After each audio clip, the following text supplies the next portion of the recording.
it's not adding up. We are importing more than we're exporting as a country, and it's not just Kenya. It's an African thing. All right. It is true that in the long term, there is no sustainable model of development where you perpetually are importing much more than you are exporting.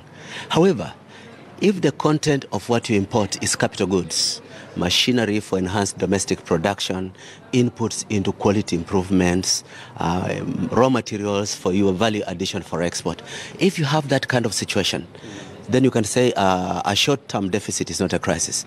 But if you're perpetually importing more, consuming more than you are producing, you are having major deficits, and you continue stifling the possibility of local production and content, then you are heading down a wrong path. And as you head to the tail end of this discussion, Dr.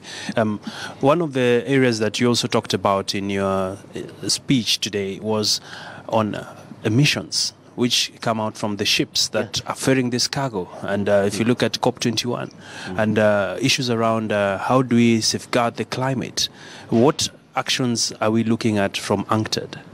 I mean, UNCTAD cannot take any action in practical terms on behalf of a country. We are a global advisory institution. On the basis of evidence-based positions, we try to compare what's happening and what are best practices. And it is true that in many countries, the main port cities are some of the most polluted cities. And it's also true that traditionally merchant ships are among the most polluting vessels in the world. And so what we try to advise is what are the best ways to reduce the environmental non-sustainability of maritime trade by improving efficiencies of the engines of maritime vessels, improving the investment in improvements and sustainable, environmentally sound practices in port cities. So this becomes a challenge and an opportunity for policies to be implemented to measure how much you're greening your production and your management of the port cities. Yeah. And do you think it's high time that governments take this up seriously?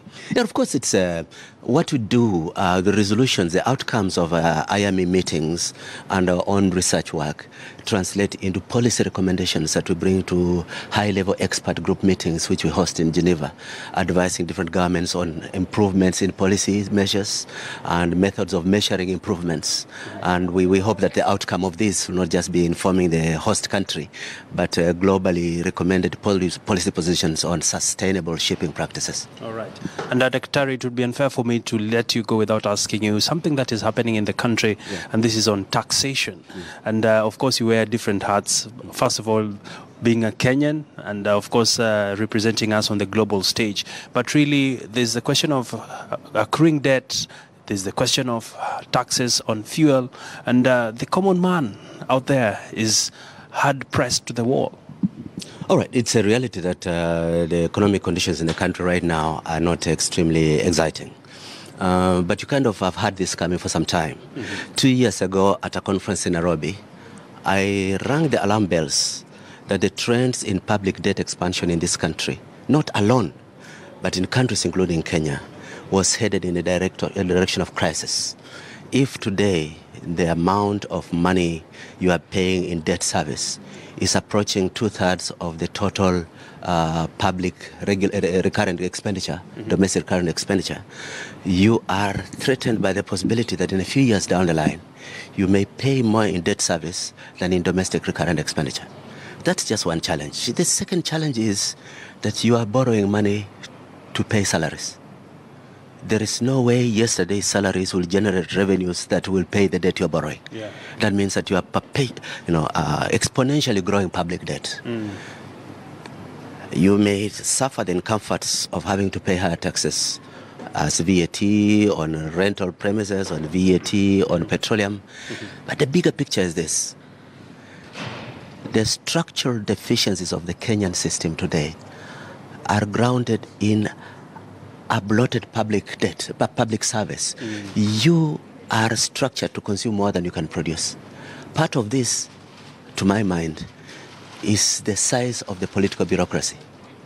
The Kenyan taxpayer cannot afford the number of MCS, the number of governors, the number, in fact, the presence of a Senate and the large number of MPs with almost unlimited or even unlimited allowance enhancements among these institutions.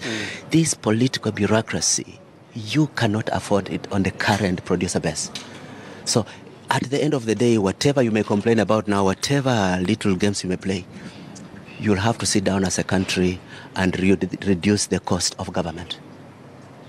That's as important as the debate of inclusiveness.